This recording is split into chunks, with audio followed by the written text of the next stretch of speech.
12 का पहला topic charge हम लोगों ने पढ़ लिया था। अब पढ़ेंगे कूलॉम लॉ। Coulomb law.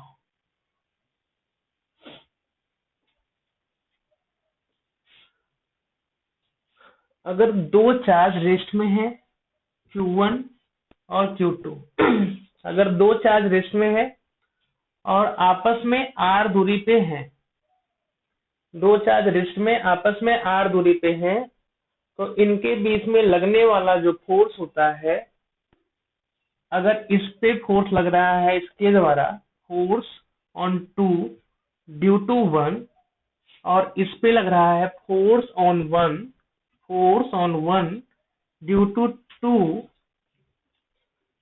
तो इन दोनों के बीच में लगने वाला जो फोर्स है, चाहे F12 चाहे F21 का मैग्नीट्यूड, वह डायरेक्टली प्रोपोर्शनल है इन दोनों चार्ज के मैग्नीट्यूड के प्रोडक्ट के, Q1 इंटू Q2, और यह फोर्स इनवर्सली प्रोपोर्शनल है इन दोनों चार्जेस के बीच के डिस्टेंस के स्क्वायर के, 1/r²। The force between two static charge is directly proportional to the product of magnitude of charges Q1 and Q2, and it is inversely proportional to square of separation between two charges। इन सबको अगर हम लोग मिलाएं तो F directly proportional क्या आएगा अपने पास, Q1 into Q2 by R²।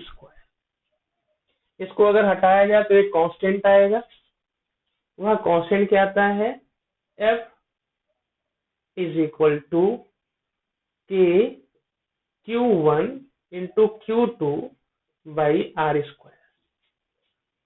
F is equal to, ये जो कांस्टेंट है वह 1/4 pi epsilon nought Q1 into Q2 by R²।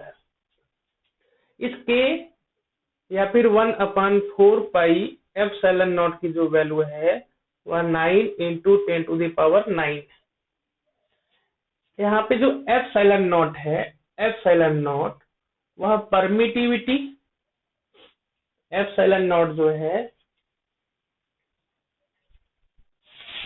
Epsilon not permittivity of free space है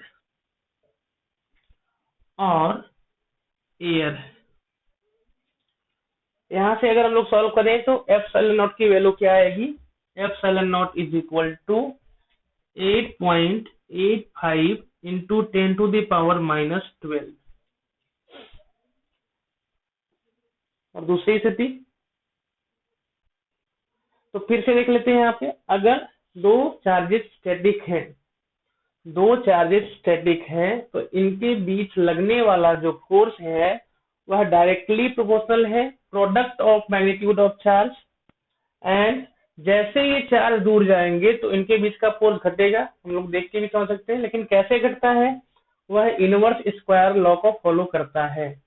मतलब आप दूरी अगर 2 गुना बढ़ाएंगे तो फोर्स 4 गुना घटेगा, अगर डिस्टेंस 3 गुना बढ़ाएंगे तो फोर्स 3 के स्क्वायर के साथ घटेगा, मतलब 9 टाइम घटेगा।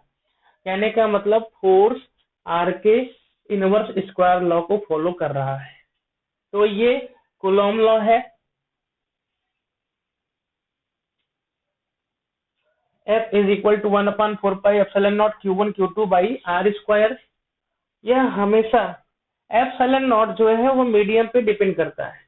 अलग अलग मीडियम के लिए अलग अलग एप्सिलॉन की वैल्यू आएगी। यहाँ पे एयर है इसलिए यहाँ पे हम लोग एप्सिलॉन नॉट लिखे।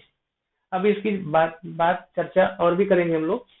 तो सिंपल अभी इतना समझे, कूलॉम लॉ क्या है, यह प्रोडक्ट है मैग्नीट्यूड ऑफ चार्जेस का, उसके डायरेक्टली प्रोपोर्शनल है, और इनके बीच की दूरी के स्क्वायर के इनवर्सली प्रोपोर्शनल है। एक चीज और, यह जब भी लगता है तो इन दोनों को मिलाने वाले लाइन के अलोंग लगता है। कहने का मतलब, अगर दो चार्जेस अपने पास हैं Q1 और Q2, इसका मतलब ये नहीं कि इस पे फोर्स ऐसे लगे तो इस पे फोर्स ऐसे लगे, या फिर ये चार्जेस ऐसे हैं तो ये जरूरी नहीं कि इस पे फोर्स ऐसे ही लगे। इन पे लगने वाला जो फोर्स है वह हमेशा क्या होता है, इन दोनों को मिलाने वाली लाइन जो है उसके अलोंग लगेगा। या तो अट्रैक्शन होगा या तो रिपल्सन होगा, वो डिपेंड करते हैं नेचर कैसा है चार्ज का। ठीक इसी तरीके से आपका न्यूटन लॉ ऑफ ग्रेविटेशन है। अब इसकी प्रॉपर्टी हम लोग पढ़ेंगे, लेकिन सिमिलरिटी भी पढ़ेंगे दोनों। जैसे कूलॉम लॉ है वैसे न्यूटन लॉ ऑफ ग्रेविटेशन है। मतलब 11 का टॉपिक जो न्यूटन लॉ ऑफ ग्रेविटेशन है, कूलॉम लॉ सेकेंड ईयर के इलेक्ट्रोस्टैटिक चैप्टर से एग्जैक्ट मैच करेगा। इसलिए क्या है, जो यहाँ पे न्यूमेरिकल कराया जाएगा वही न्यूमेरिकल वहां पे भी रहेगा, इसलिए आप दोनों को ध्यान से पढ़ें। तो कुछ सिमिलरिटी और कुछ डिसिमिलरिटीज रहेंगी वहां पे। तो इस लॉ को फिर से देख लो। The force between two static charge is directly proportional to the product of magnitude of charge and inversely proportional to the separation inversely proportional to the square of the separation between two static charges। Q1 Q2 by R square साथ में मिलाएंगे तो ये आएगा। इसको हटाने के बाद एक कांस्टेंट आता है K Q1 Q2 by R square. इस K की वैल्यू जो है वह एयर में 9 into 10⁹ है, जो कि इस टर्म पे डिपेंड करने वाला है 1/4 pi epsilon nought. Epsilon nought क्या है, permittivity of sea space. And this force always act along the line joining of two charge.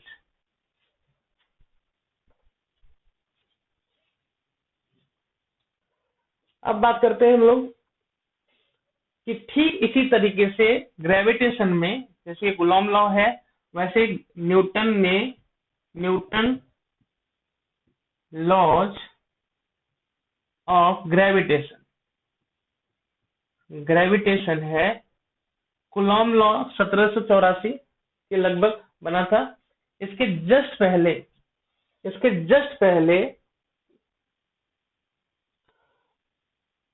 120 साल पहले न्यूटन लॉ ऑफ ग्रेविटेशन दे दिया था, है ना।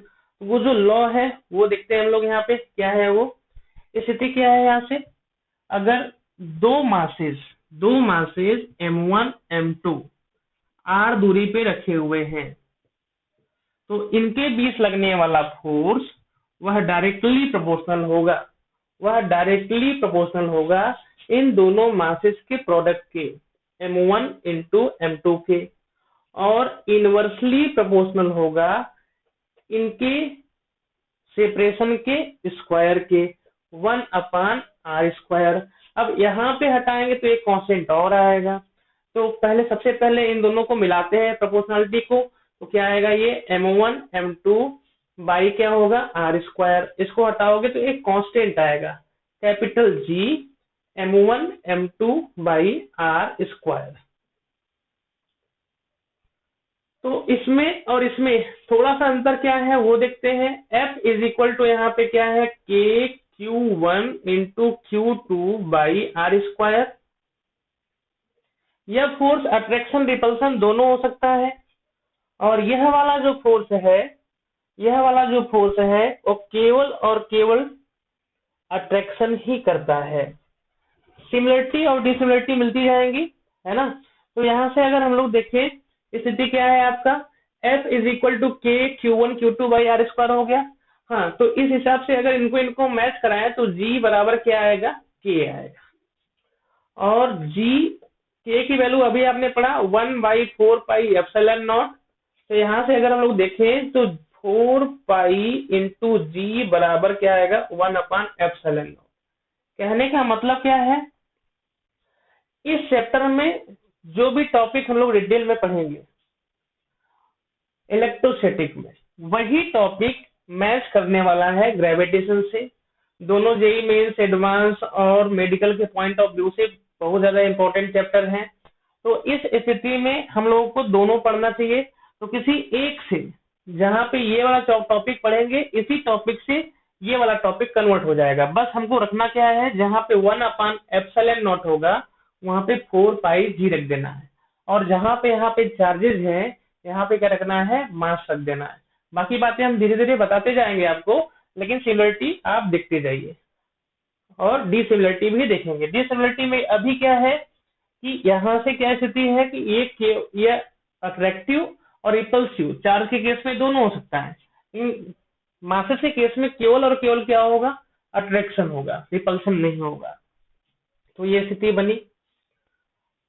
और इस जी की वैल्यू कभी भी चेंज नहीं होती, यह यूनिवर्सल है। मतलब दुनिया के किसी भी कोने में अगर दो बॉडी रख दें, चाहे अर्थ और कोई बॉडी हो, चाहे अर्थ और सन हो, चाहे दो पॉइंट मासेस ही क्यों ना हो, उस जगह पे ये जी की वैल्यू जो है कभी चेंज नहीं होती।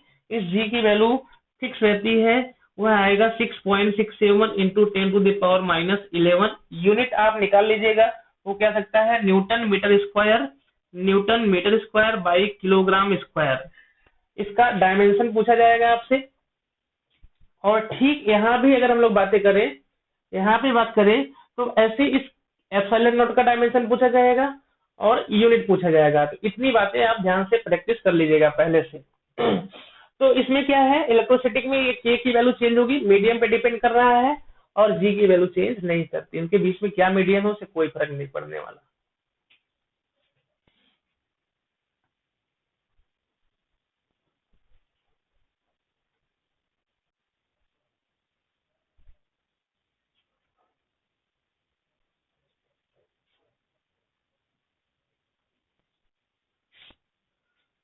अब पढ़ते हैं properties of Coulomb force.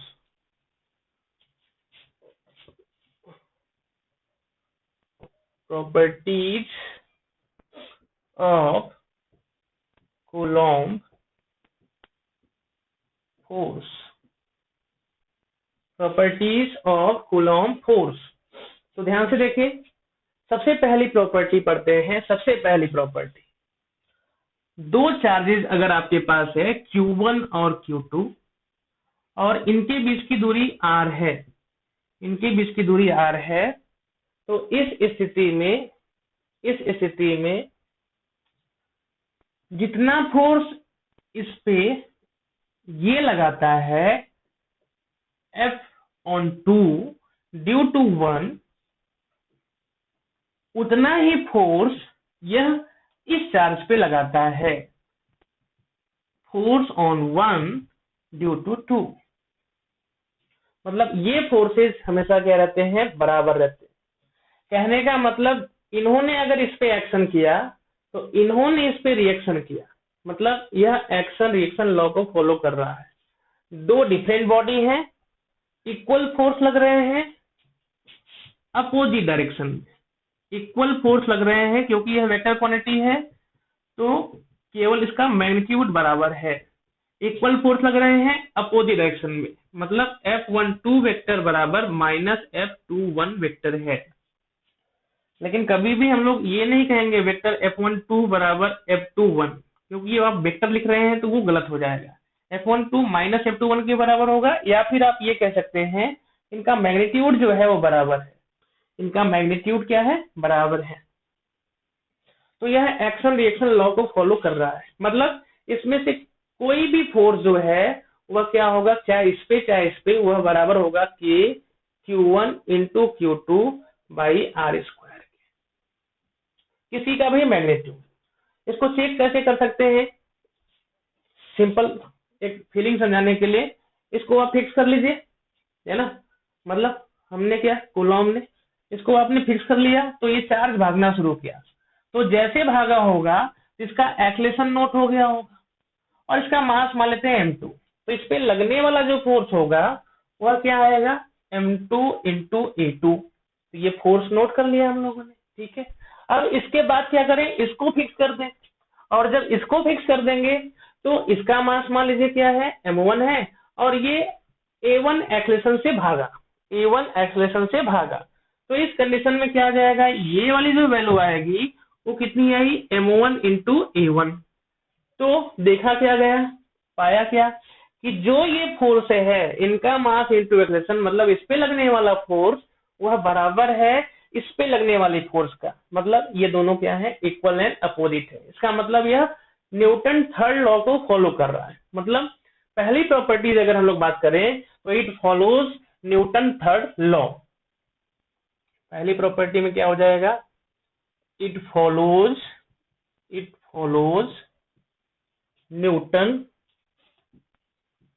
Newton third law. आप क्या करिए, इसको कॉपी करिए, मतलब वीडियो को पॉज करिए, कॉपी करिए, फिर उसके बाद अगली प्रॉपर्टी देखिए।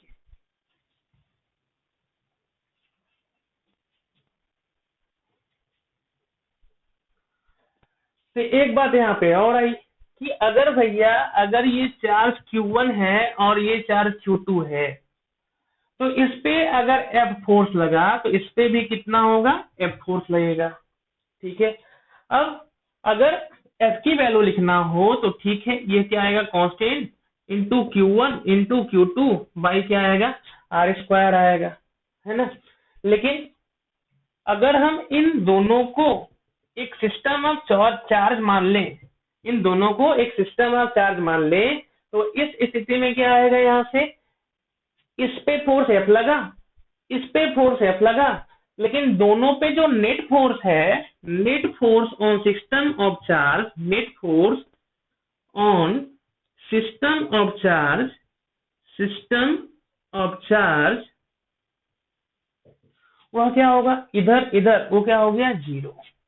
इस पे जीरो नहीं है, इस पे जीरो नहीं है, लेकिन दोनों पे मिला करके क्या है, जीरो है। इसका मतलब क्या आएगा, यहाँ से अगर हम लोग देखें तो F is equal to net force बराबर हमको पता है, कोई भी फोर्स बराबर पता है, rate of change of momentum होता है।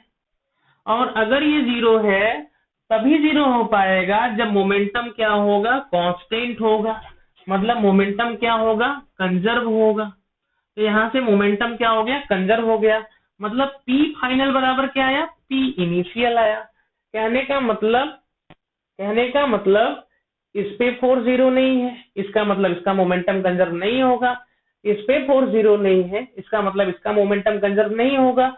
लेकिन दोनों चार्ज पे मिला करके नेट फोर्स क्या है, जीरो है। इसलिए क्या होगा, दोनों का नेट मोमेंटम क्या होगा, वो कंजर्व होगा। दोनों का नेट मोमेंटम क्या होगा, वो कंजर्व होगा।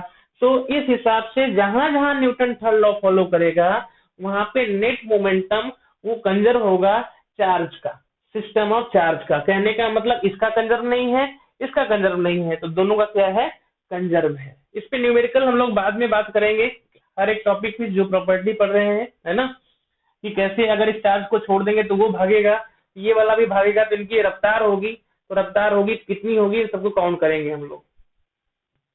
अगली प्रॉपर्टी देखिए,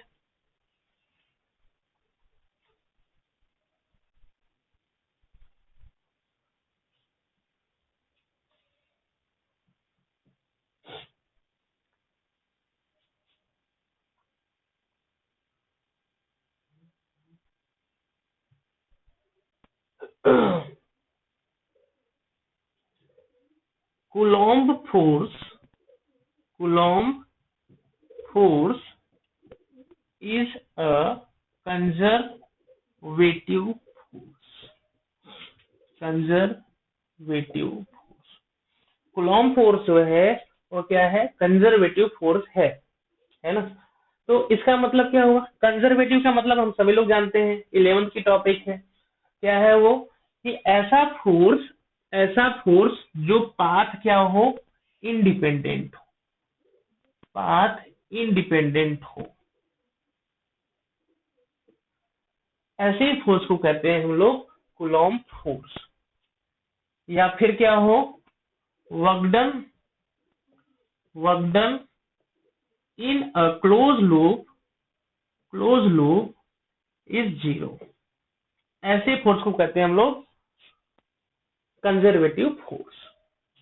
क्या है वो, जैसे आपने पढ़ा है 11th में कि अगर किसी ऑब्जेक्ट को हम लोग ऐसे, ये मास m है, इसको सीधे उठा करके ऐसे ट्यूं यहां तक लेके चले जाएं तो ग्रेविटी के द्वारा जो वर्कडन आएगा वह तो -mgh आएगा।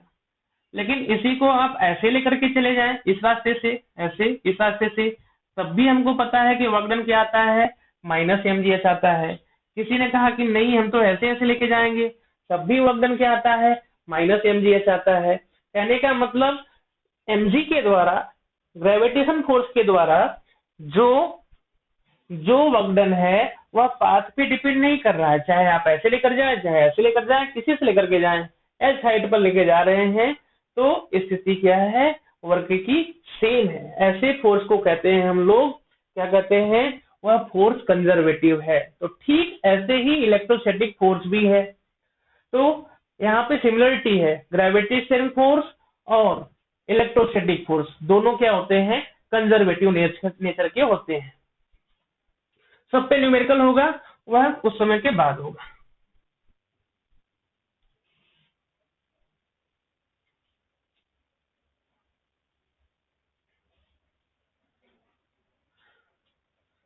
अगली प्रॉपर्टी क्या है,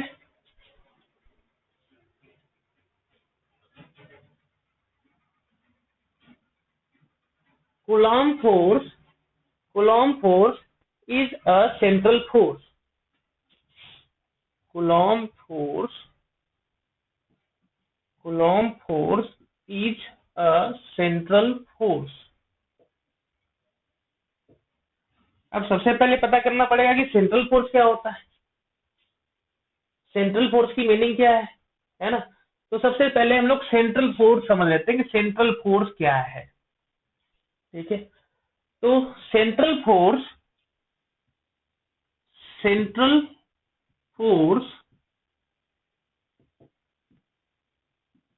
is such type of force which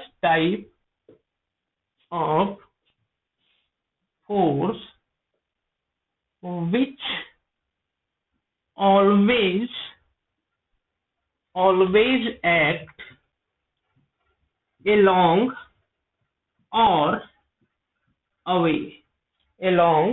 or away from a fixed point. A central force is a such type of force which always act along or away from a fixed point and must depend on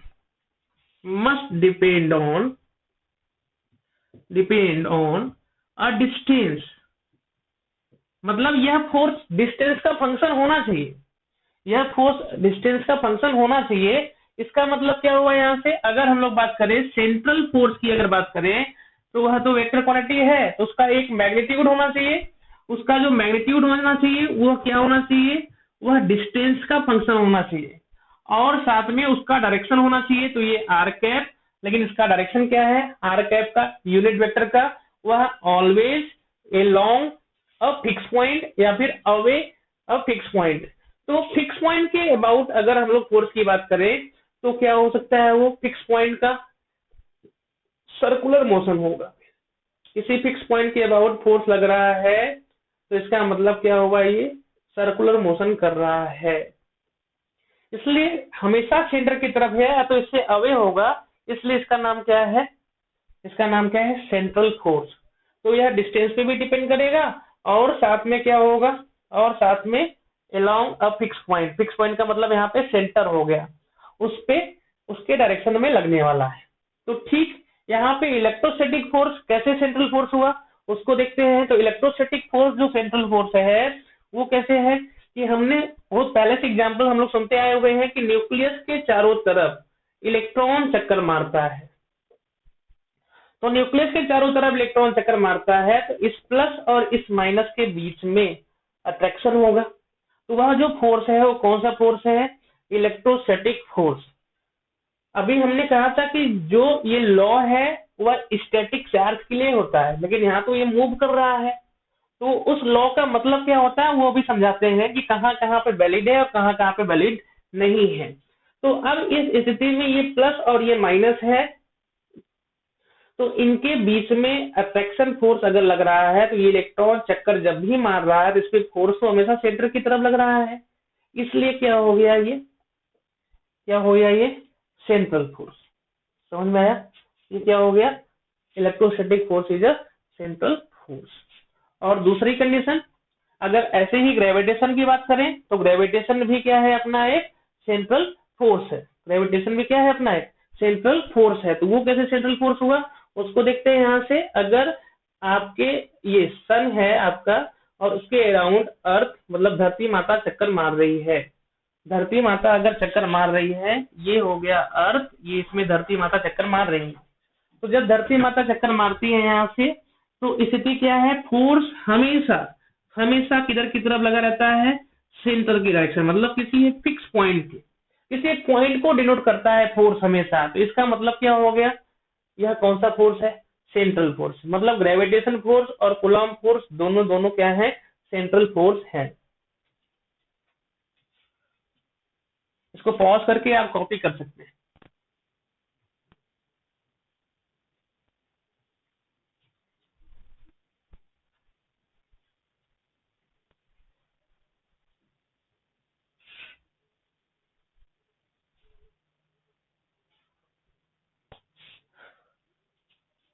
तो जितने भी central force हैं उनके torque zero होते। वो कैसे होता है उसको देख लो।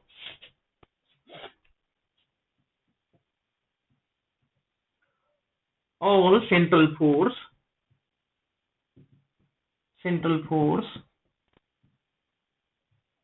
Torque must zero.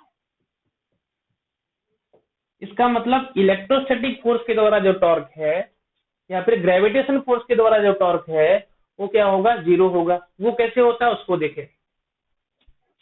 दो तरीका, वो जीरो कैसे हो रहा है ऐसे देखते हैं कि आपके पास दो चार्जेज हैं Q1 और Q2। आपके पास दो चार्जेस Q1 और Q2 है। तो स्थिति क्या बन रही है यहाँ पे कि जब भी फोर्स लगेगा तो along the line joining of two charges लगेगा। स्फीयर है तो सेंटर से होके गुजरेगा, पॉइंट है तो सीधे जा रहा होगा। तो इस पे जो फोर्स होगा ये जब भी गुजरेगा तो along the line joining of two charge होगा। तो ये फोर्सेस सेंटर से ही गुजर रहे हैं, ये टॉर्क कभी लगा ही नहीं सकते, है ना? ये तो थियोरेटिकली हुआ, उसी के लाइन ऑफ एक्शन से होके गुजर रहे हैं। तो टॉर्क नहीं लगा पाएंगे, घुमा नहीं पाएंगे, ट्रांसलेट कर सकते हैं, है ना? अब दूसरी स्थिति, मतलब दो स्फीयर है, अगर सेंटर टू सेंटर रखे हुए हैं या फिर कैसे भी रखे हैं तो वो टॉर्क नहीं लगा पाएंगे। कहने का मतलब इस पे फोर्स लग रहा है तो ये इधर जाएगा और इस पे फोर्स लग रहा है तो ये इधर जाएगा, लेकिन घूमते हुए नहीं जाएगा क्योंकि घुमा नहीं पाएगा फोर्स।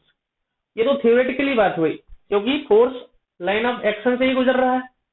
दूसरी स्थिति अगर हम लोग बात करें कि फार्मूले से, तो टॉर्क का फार्मूला जो होता है वो तो R क्रॉस F होता है। तो R क्रॉस F और सेंट्रल फोर्स, कूलॉम फोर्स भी सेंट्रल फोर्स है। तो सेंट्रल फोर्स के द्वारा अगर हम लोग बात करें तो सेंट्रल फोर्स का फार्मूला जो अभी हम लोगों ने पढ़ा वो जब भी रहेगा तो डिपेंड करेगा एक डिस्टेंस के मैग्नीट्यूड में और उसका एक डायरेक्शन होगा R कैप। तो R कैप की जो वैल्यू होगी हमको पता है वो वेक्टर R बटा R वेक्टर का मैग्नीट्यूड होगा। यहाँ रखने के बाद क्या आएगा? R कैप, इसको अगर इधर कर दे हम लोग, एफ आर को इधर कर दे तो ये वेक्टर R और ये क्या हो जाएगा? वेक्टर R, यहाँ तो क्रॉस था ना, तो वेक्टर R क्रॉस ये कंडीशन, तो ये हो जाने वाला है ना? इसको इधर कर लिए, R क्रॉस R कैप हुआ और R कैप की वैल्यू क्या हुई? R कैप की वैल्यू हुई आपकी वेक्टर R बटा R वेक्टर का मैग्नीट्यूड। हमको पता है vector R cross vector R की जो वैल्यू आएगी वो क्या आएगी? वह जीरो आएगी क्योंकि vector A cross vector B बराबर A B sine theta n cap होता है। Vector A cross vector A करेंगे अगर तो A इंटू साइन, दोनों का डायरेक्शन सेम है, इसका मतलब जीरो, तो आंसर क्या आएगा? जीरो। तो वैसे यहाँ पे R क्रॉस R की वैल्यू क्या आएगी? जीरो। मतलब जितने भी सेंट्रल फोर्स हैं उनका टॉर्क होता है 0। तो इलेक्ट्रोस्टैटिक फोर्स भी सेंट्रल फोर्स है, इसलिए उसका टॉर्क क्या आएगा, 0 आएगा। ग्रेविटेशन फोर्स भी क्या है, सेंट्रल फोर्स है, इसका मतलब उसका टॉर्क क्या आएगा, 0 आएगा।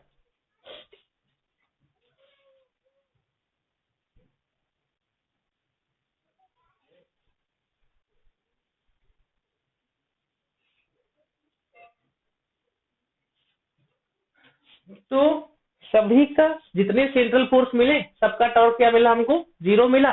तो अब क्या हुआ, एक कंडीशन और, जब टॉर्क 0 होता है तो टॉर्क का फार्मूला हमको पता है, change of the rate of change of angular momentum, मतलब डीएल वेक्टर बाई dt होता है। जैसे फोर्स का फार्मूला आपने पढ़ा था rate of change of momentum होता है, वैसे ही यहाँ पे टॉर्क का फार्मूला क्या है, rate of change of angular momentum है। तो इस स्थिति में टॉर्क अगर 0 हो गया तो यह 0 तभी आएगा जब एल वेक्टर की वैल्यू क्या हो, कांस्टेंट हो। कांस्टेंट होने का मतलब यहाँ पे क्या है, एल कंजर्व है, वह कभी भी चेंज नहीं होगा। मतलब initial momentum, initial angular momentum बराबर इनिशियल फाइनल एंगुलर मोमेंटम। किसका, केवल एक का या दोनों का? तो दोनों की बात करेंगे, जैसे यहाँ पे दोनों का मोमेंटम कंजर्व था वैसे यहाँ पे दोनों की बात कर रहे हैं। तो टॉर्क जो आएगा इसका क्या आएगा, 0।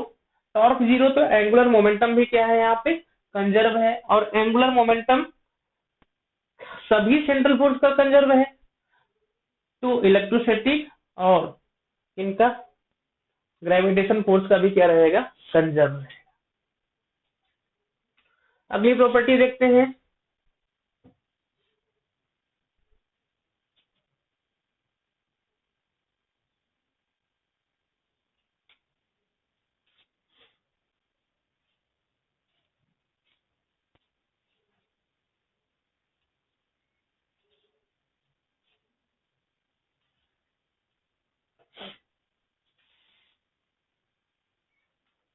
जैसे आपके पास मान लीजिए,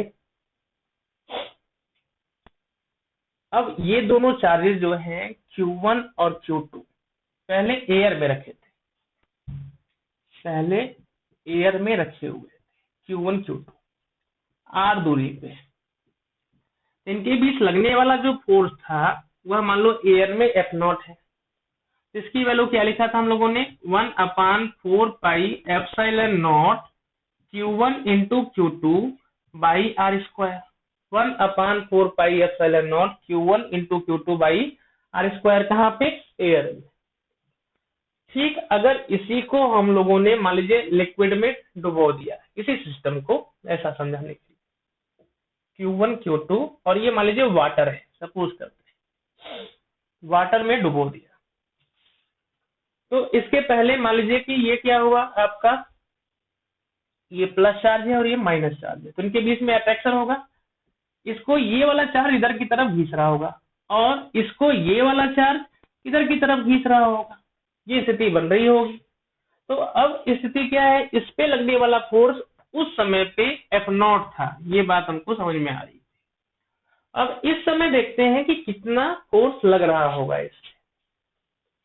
तो अगर मान लीजिए ये वाटर है तो ये H2O के फॉर्मेट में होगा और H2O आयंस के फॉर्मेट में होंगे, मतलब H प्लस और OH माइनस के फॉर्मेट में होंगे, है ना।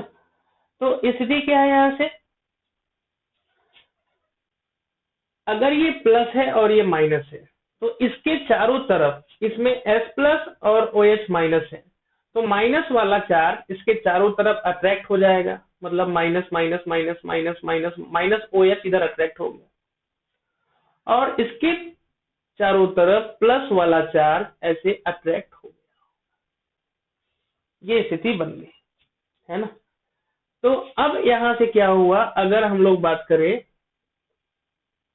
Q1 और Q2 की बात करें तो यहां से प्रोसेस क्या चला, Q1 और Q2 अगर पहले इस समय पे इस Q1 पे ये Q2 ऐसे अट्रैक्शन फोर्स लगा रहा था जिसकी वैल्यू ये थी, तो इस Q1 के द्वारा इस Q2 पे फोर्स अभी भी लग रहा होगा, तो इसके द्वारा अट्रैक्शन ये होगा।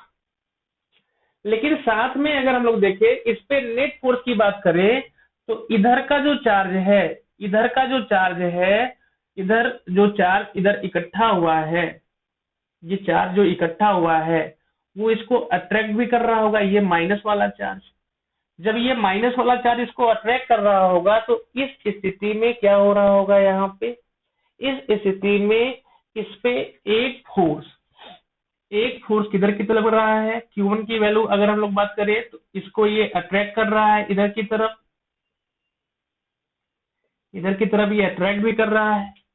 और साथ में इस पे जो माइनस है वह क्या कर रहा होगा, इस पे यह माइनस इसको, इस चार्ज को चारों तरफ से अट्रैक्ट कर रहा होगा।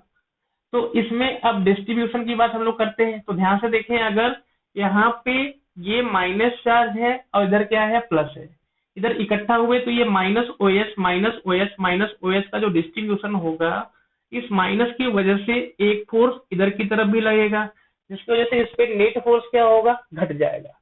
इस पे अगर नेट फोर्स घटा, कहने का मतलब इसके रिस्पेक्ट में इस पे लगने वाला जो नेट फोर्स होगा इन चार्ज के डिस्ट्रीब्यूशन की वजह से वो क्या होगा, घट जाएगा। तो यहाँ से स्थिति क्या बनेगी, जितना फोर्स पहले था उतना फोर्स नहीं रहेगा। तो अब मान लेते हैं मीडियम में जो फोर्स लगा वो Fm है, तो मीडियम में जो फोर्स Fm हुआ तो उसकी वैल्यू क्या आएगी, इसके कुछ पार्ट क्या होती है, घट जाती है। तो जितने फैक्टर से ये घट जाती है, इसको हम लोग अब स्मॉल के या कैपिटल के ले लेते हैं। वहां पे जो आपने के लिया था, ये के की वैल्यू इसको स्मॉल कर लीजिए, जिसकी वैल्यू आपने लिखा था 1/4 पाई एप्सिलॉन नॉट। तो ठीक कंडीशन यहाँ से लेते हैं, एफ मीडियम में जो लगने वाला फोर्स है वो F0 बाई के हो गया, जो घटा जितने फैक्टर से घटा इसी फैक्टर को कहते हैं हम लोग इस मीडियम का, मतलब वाटर का डाई इलेक्ट्रिसिटी,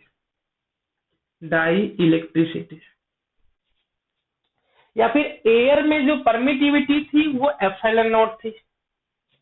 अब इस मीडियम में लगने वाला जो फोर्स है उसको मान लेते हैं Fm इज इक्वल टू 1/4 पाई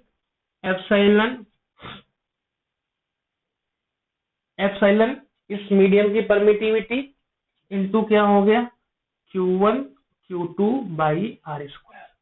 मतलब इस बार एप्सिलॉन जो लिख रहे हैं इस मीडियम का लिखे, और यहाँ पे एप्सिलॉन नॉट इस मीडियम का लिखा था। तो यह फोर्स पहले ये था, अब यही वाला फोर्स, ये पहले ये वाला फोर्स था, अब ये वाला हो गया। अगर हम लोग रेशियो निकालें, यहाँ से रेशियो निकालें तो Fm बाई F0 करें, तो डिवाइड करने के बाद देखें Q1 Q2 by R square तो कट जाएगा, Q1 Q2 by R square cut गया, 1/4 पाई भी कट जाएगा, तो बचेगा क्या, ये एप्सिलॉन नॉट ऊपर चला जाएगा बाई एप्सिलॉन हो जाएगा। तो इस टर्म को हम लोग कहते हैं, अगर इसको और उल्टा कर लें, तो ये क्या बन जाएगा अपना 1/एप्सिलॉन बाई एप्सिलॉन नॉट। मतलब अगर यहां से देखें तो ये Fm बाई F0 जो हुआ वो क्या बना अपना, ये बना। अगर इसमें हम एक वर्ड पूछे आपसे, रिलेटिव परमिटिविटी क्या होगा, इसकी परमिटिविटी इसके रिस्पेक्ट में क्या होगा, रिलेटिव परमिटिविटी की बात कर रहे हैं। तो रिलेटिव परमिटिविटी का मतलब क्या होगा, इसके रिस्पेक्ट में, जब भी लेंगे हम लोग एयर के रिस्पेक्ट में या तो वैक्यूम के रिस्पेक्ट में। तो रिलेटिव परमिटिविटी अगर डिफाइन करा जाए तो रिलेटिव परमिटिविटी वो जो डिफाइन कर रहे हैं वो क्या है, इस मीडियम का परमिटिविटी अपान किसके रिस्पेक्ट में, एयर के रिस्पेक्ट में। तो इसका नाम होता है relative permittivity, epsilon by epsilon nought epsilon R की। मतलब इसकी परमिटिविटी एयर के रिस्पेक्ट में क्या है, उसी का नाम क्या होगा, रिलेटिव परमिटिविटी। तो डिफिनेशन क्या होगा, परमिटिविटी या तो कितना गुना, इसकी परमिटिविटी एयर के रिस्पेक्ट में कितना गुना है, तो वो डिफाइन कर रहा है epsilon upon epsilon nought. Epsilon R का मतलब रिलेटिव परमिटिविटी। तो ध्यान से देखें, यह टर्म क्या बन रहा है अपना, Fm बाई F0 जो आया यहाँ पे एप्सिलॉन नॉट बाई ये आया था, तो इसको तो लिख सकते हैं ना, ये 1 अपान, ये टर्म क्या हो गया अपना रिलेटिव परमिटिविटी। मतलब यहां से देखिए तो एफएम की वैल्यू जो आ रही है वो तो एफ नॉट बाई क्या हो गया एप्सिलॉन आर हो गया। मतलब अभी हमने यहाँ से डिफाइन किया था, यह तो एफ नॉट बाई के था। मतलब न्यूमेरिकली जो रिलेटिव परमिटिविटी है वह बराबर है डाई इलेक्ट्रिसिटी ऑफ मीडियम के, डाई इलेक्ट्रिसिटी ऑफ मीडियम के। फिर से देखते हैं, ये दो चार्जेस आपके थे, एयर में रखे हुए थे, तो आपने फोर्स लिखा है इन दोनों चार्जेस के बीच में 1/4 पाई इस मीडियम का permittivity epsilon nought Q1 Q2 by R square. अब इसी को जब हमने किसी लिक्विड में या किसी दूसरे मीडियम में जब डुबो दिया, तो अब वहां पे आपने जो फोर्स देखा, तो इन चार्ज के डिस्ट्रीब्यूशन की वजह से इस पे जो नेट फोर्स था वो क्या हुआ, घटा। तो जितने फैक्टर से घटा इस एयर के रिस्पेक्ट में, जितने फैक्टर से घटा उसी का नाम क्या है, dielectricity of medium, dielectricity of medium. अब उसके बाद क्या हुआ, अगर हम लोग यहां से देखें एफ एम बराबर एफ नॉट बाई के, दूसरे तरीके से ये भी लिख सकते थे कि दो चार्ज के बीच में लगने वाला फोर्स कूलॉम्ब के हिसाब से वह क्या होगा 1/4 पाई, और एप्सिलॉन नॉट के जगह पे यहाँ पे इस मीडियम का permittivity epsilon into Q1 Q2 by R square. अब उसके बाद अगर हम लोग एक चीज देखें कि इस मीडियम की परमिटिविटी अगर एप्सिलॉन नॉट थी और इस मीडियम की परमिटिविटी आपने एप्सिलॉन लिया, तो देखते हैं इसके रिस्पेक्ट में यह कितना गुना या कितना गुना कम या कितना गुना ज्यादा है, उसी को रिलेटिव लेते हैं यहाँ पे। तो रिलेटिव परमिटिविटी क्या होती है, इस मीडियम का रिलेटिव परमिटिविटी एयर के रिस्पेक्ट में कितना गुना ज्यादा है, तो वही डिफाइन होता है एप्सिलॉन बाई एप्सिलॉन नॉट। तो ये एप्सिलॉन आर हो गया, यहाँ पे देखा हम लोगों ने। तो एफएम की वैल्यू मीडियम में जितने फैक्टर घटी थी, इस के का नाम था डाइलेक्ट्रिक मीडियम, डाइलेक्ट्रिसिटी ऑफ इस मीडियम। दूसरी कंडीशन, एफएम की वैल्यू आपने कूलॉम्ब लॉ से ये लिखा। अब इसको और इसको अगर डिवाइड किया तो ये टर्म मिला, तो हम लोगों ने इसको ऐसे लिखा F1/एप्सिलॉन नॉट, और ये हमको दिखा कि ये तो रिलेटिव परमिटिविटी है, तो इसको यहाँ पे जैसे रखा Fm बाई एफ नॉट बराबर 1/एप्सिलॉन आर। तो ये वैल्यू क्या हो गई अपनी Fm बराबर F nought by epsilon R. और यहाँ पे मैंने कहा था कि Fm की वैल्यू एफ नॉट बाई के थी, इसका मतलब न्यूमेरिकली क्या हो गया, ये बराबर है। इस के की वैल्यू अलग अलग मीडियम के लिए अलग अलग आएगी, हमको पता है के ज्यादा होगा, तो इस स्थिति में फोर्स की वैल्यू क्या होगी, घटने वाली है।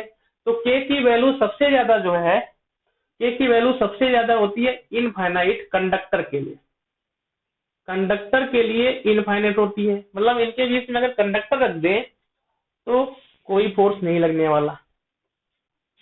लेकिन अगर यहाँ से हम लोग बात करें के की, अगर हम लोग बात करें यहाँ से, तो ये के की जो वैल्यू है एयर के लिए 1 है, या फिर वैक्यूम के लिए क्या है, 1 है। तो ये स्थिति बनी है ना। तो यहाँ से क्या हुआ, ऐसे वाटर के लिए बनेगा 80-81 के लगभग, सबके लिए अलग अलग यहाँ से परमिटिविटी हमको मिलने वाला है। तो बाकी हम लोग इसका न्यूमेरिकल कुछ समय के बाद करेंगे, इसको कॉपी कर लीजिए।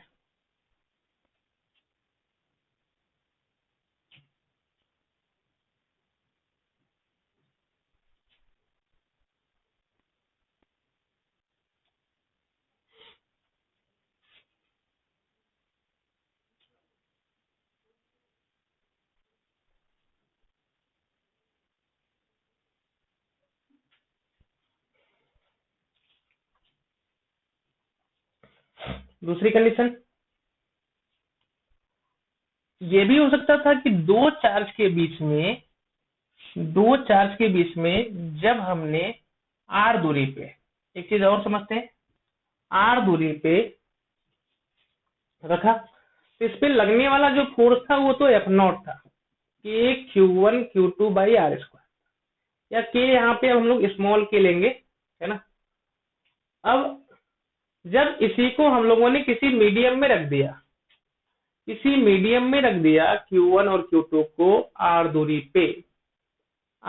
पे जैसे ही रखा, तो इस समय पे इसमें मीडियम में जो फोर्स लगा वह क्या होगा, 1/4 पाई एप्सिलॉन इंटू Q1/Q2/R² हो गया।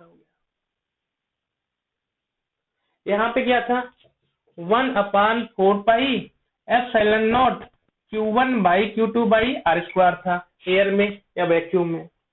और अभी हम लोगों ने देखा कि एप्सिलॉन R बराबर K होता है, मतलब क्या हुआ, एप्सिलॉन R K, ये वैल्यू कितनी थी, एप्सिलॉन नॉट, मतलब एप्सिलॉन बराबर क्या हुआ, epsilon not into epsilon R या फिर एप्सिलॉन नॉट K। तो किसी भी मीडियम में, जनरल मीडियम में अगर फोर्स की वैल्यू लिखना हो तो आप डायरेक्ट लिख सकते हैं 1/4 पाई एप्सिलॉन की जगह पे क्या लिख दें, epsilon not K into Q1 Q2/R²। Simply हम लोगों ने पहले ही पढ़ा था कि FM/F0 की वैल्यू जो आएगी वो कितनी आ जाती है, 1/K, मतलब FM की वैल्यू क्या होती है, F0/K हो जाती है, इतना टाइम घट जाता है। सिंपल। एयर के लिए वही K की वैल्यू 1 है तो इसलिए फॉर्मूला ये बनता है, वैक्यूम के लिए K की वैल्यू 1 है इसलिए ये बनता है, और किसी मीडियम के लिए अलग अलग तरीके बनेंगे। कंडक्टर के लिए K की वैल्यू इनफाइनाइट, तो ये वैल्यू क्या हो जाएगी, 0 हो जाएगी। तो ये टर्म था। तो कोई ऐसे भी कह सकता है कि हमको अगर यहाँ पे मान लीजिए यहाँ पे R0 दूरी है, तो ये फोर्स एयर में ये लग रहा है, सपोज करें 100 न्यूटन लग रहा है, 100 न्यूटन का फोर्स लग रहा है, और इसी को जब हम लोग दूसरे मीडियम में रख दिए तो अभी भी हमको 100 न्यूटन का ही फोर्स लगवाना है।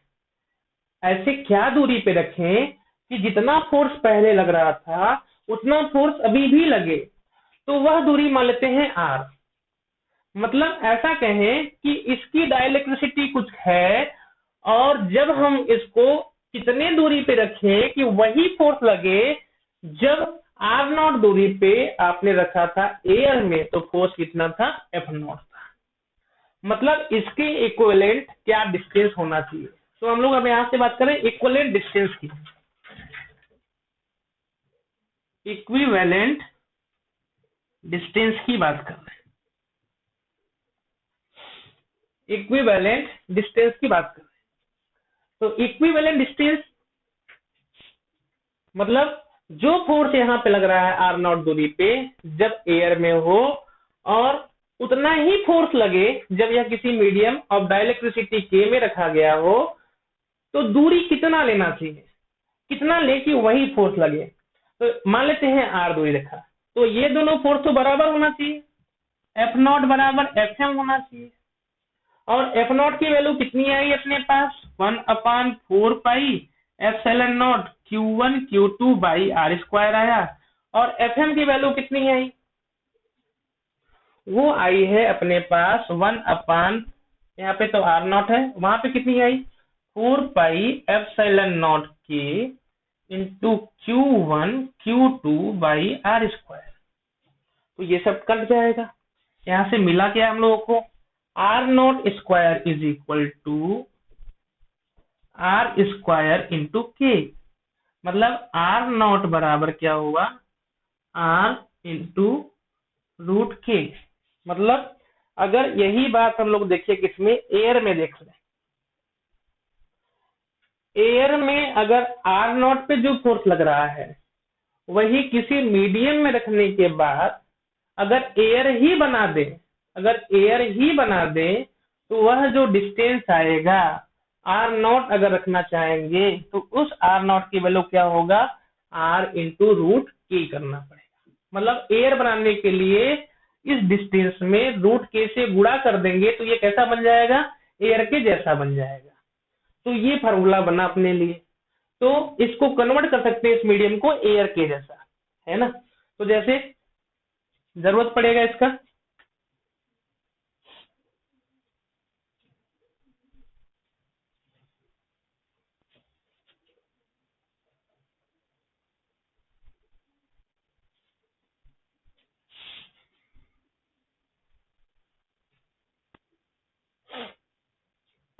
कि मान लीजिए कि दो चार्ज Q1 और Q2 जब एयर में रखे थे और दूरी क्या था, आर नॉट।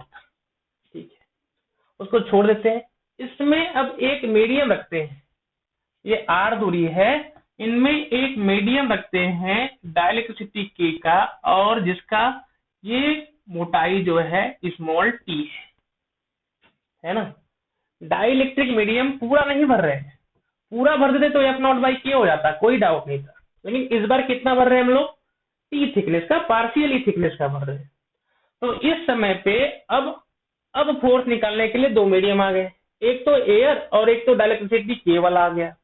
तब तो दिक्कत होगा, तो सिंपल हम लोग करेंगे क्या कि पूरे को एयर ही बना देंगे, पूरे को एयर ही बना देंगे। तो उसके लिए क्या करना पड़ेगा, F is equal to 1/4 pi epsilon nought. अगर एयर बना रहे हैं, दो चार्जेस क्या होंगे, Q1 और Q2, और नीचे क्या होना चाहिए, इक्विलिब्रियम डिस्टेंस।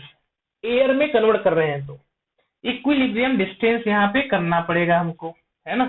तो वह इक्विलिब्रियम डिस्टेंस क्या आने वाला है उसको देखते हैं। तो आर इक्विवेलेंट की वैल्यू हम लोग ध्यान से देखें, तो इस टी को छोड़ दे, इतने को हटा दे, तो आर माइनस टी तो एयर में है।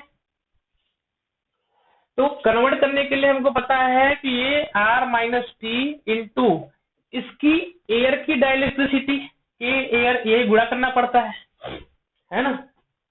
आर माइनस टी इंटू इसकी डाइलेक्ट्रिसिटी एयर की, टी थिकनेस को हटा दे तो आर माइनस टी एयर में बचेगा, प्लस टी इंटू इसकी डाइलेक्ट्रिसिटी के एयर हो गई, के क्या हो गई, एयर हो गई, मतलब आर माइनस टी के एयर।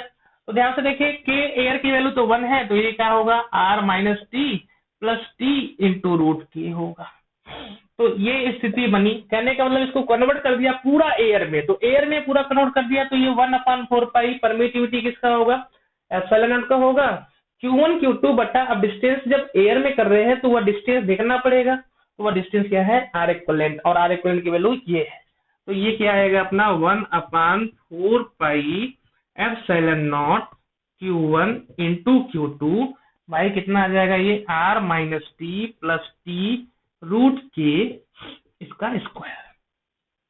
अगर ये थिकनेस पूरा आर बराबर टी होता, पूरा मतलब पूरा भर देते, इफ पार्शियली न भरते, आर बराबर टी करते, यही एफ की वैल्यू आर बराबर टी कर देते, तो ये कट जाता, तो ये क्या बनता अपना 1/4 पाई एप्सिलॉन नॉट, इधर क्या है Q1 Q2 बाई आर बराबर टी करते तो ये कट जाता, और यहाँ क्या होता, आर होता, ये क्या आता, इसका स्क्वायर, तो ये क्या आता, आर स्क्वायर इंटू के, मतलब कन्वर्ट इधर कर दे तो ये के इंटू आर स्क्वायर।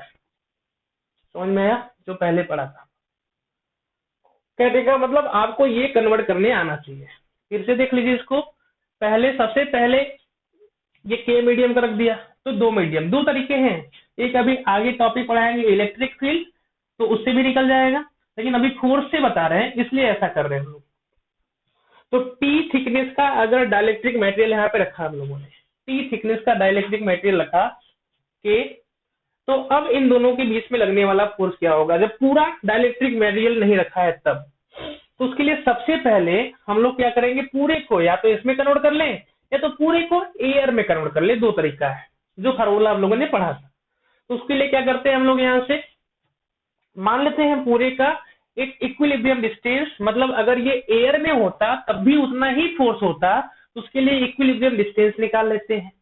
उसके लिए इक्विलिब्रियम डिस्टेंस क्या आया, तो फार्मूला रखते हैं कि अब ये एयर में रखा है और उस समय एयर में रखने पे इक्विलिब्रियम डिस्टेंस इसका आर इक्विवेलेंट आएगा 1/4 पाई एप्सिलॉन नॉट, एयर में रखा हुआ है, Q1 Q2 बटा आर इक्विवेलेंट का स्क्वायर होगा। मतलब इसी चीज को अब हम लोगों ने क्या मान लिया कि ये तो एयर में रख दिया गया है और बीच की दूरी क्या है, आर इक्विवेलेंट है, एयर में कन्वर्ट कर दिया, तो फार्मूला ये बनेगा 1/4 पाई परमिटिविटी किसका, एयर का, Q1 Q2 बाई क्या हो जाएगा, आर इक्विवेलेंट का स्क्वायर हो जाएगा, है ना।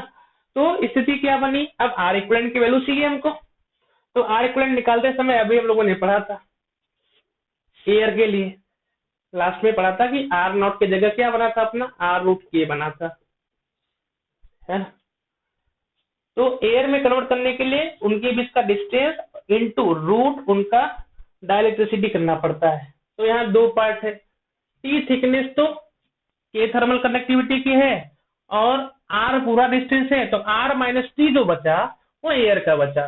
तो एयर में कन्वर्ट करने के लिए जो आर इक्विवेलेंट है R minus T into conductivity किसका, एयर का हो गया, जिसकी वैल्यू 1 है तो डायरेक्ट भी लिख सकते थे, प्लस इसका थिकनेस टी, तो टी हो गया इंटू क्या हो गया, रूट क्या हो गया, वैल्यू रख दिया यहाँ से। अब चाहे हम लोग यहाँ से तो क्या होगा, अगर पूरा रखते तो आर बराबर टी होता और आंसर ये आता। समझ में आया, कॉपी कर लीजिए।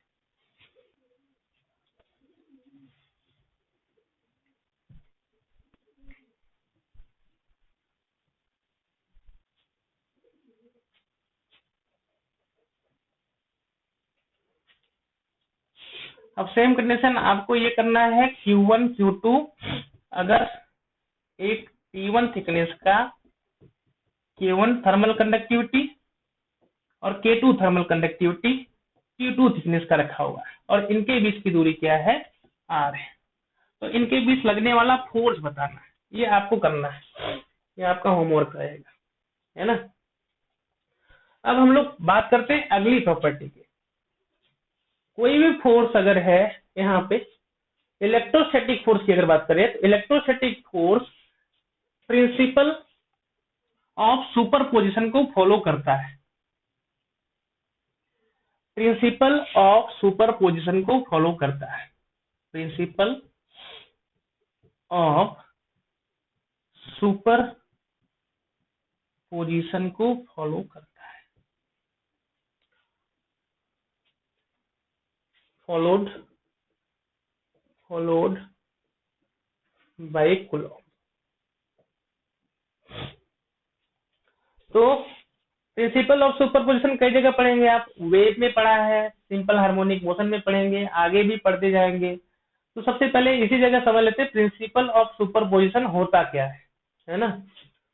तो प्रिंसिपल ऑफ सुपरपोजिशन क्या कहता है कि मान लीजिए कि दो चार्जेस हैं, सपोज करें Q1 और Q2 दो चार्जेस हैं अपने पास, है ना, और ये जो दोनों चार्जेस हैं Q1 Q2, मान लेते हैं ये क्या है, प्लस और ये माइनस है, तो हमको पता है कि ये इसको अट्रैक्ट करेगा, ये इसको अट्रैक्ट करेगा, इसका मतलब इन दोनों में दोस्ती हो रहा है, ठीक है, ऐसे समझते हैं, इजी बनेगा, दोनों में दोस्ती हो रहा है, ठीक है। तो इसका दोस्त जो है अभी Q2 है, जो F4 से, या तो मान लेते हैं F1 फोर्स से दोस्ती किया हुआ है, Q1 और Q2 में जो दोस्ती है F1 और F2 से हुआ है। अब उसके बाद क्या हुआ, Q1 के लिए एक दोस्त और आ जाता है Q3, इसका एक दोस्त और आ गया, इनके बीच में भी दोस्ती होगा, ये इसको अट्रैक्ट करेगा, ये मान लो F2 से दोस्ती हुआ इनके बीच में।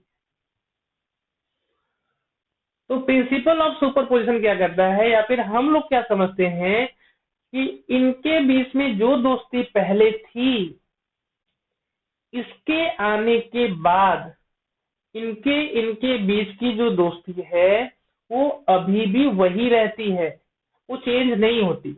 हालांकि इस पे जो नेट दोस्त हैं वो क्या हो गए, बढ़ गए, मतलब इसकी जो नेट दोस्ती होगी उसका जो नेट फोर्स होगा, यहाँ पे नेट फोर्स जो होगा वो क्या होगा, इन दोनों के अलग अलग दोस्ती का वेक्टर है तो वेक्टर सम और स्केलर है तो स्केलर सम।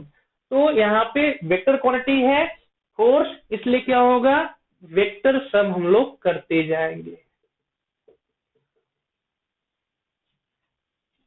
इसी को कहते हैं हम लोग प्रिंसिपल ऑफ सुपरपोजिशन। मतलब the force between two charges, the force between two charges is independent the presence और एब्सेंस, द प्रेजेंस और एब्सेंस ऑफ थर्ड चार्ज। जो फार्मूला हम लोग F1 का इसके ना होने पे लगा रहे थे, वही फार्मूला इसके होने पे भी लगाएंगे, ये स्थिति है। हालांकि net force on this charge Q1 is vector sum of force applied by the other individual charge. Other individual charge, इस Q2 के द्वारा फोर्स, इस Q3 के द्वारा फोर्स, इसको क्या करेंगे हम लोग ऐड करते जाएंगे। तो ये प्रोसेस है इसका, समझ में आया? तो ठीक है, आज इतना करते हैं, ये अपना कूलॉम लॉ था। अब उसके बाद हम लोग क्या पढ़ेंगे, इस पे न्यूमेरिकल करेंगे।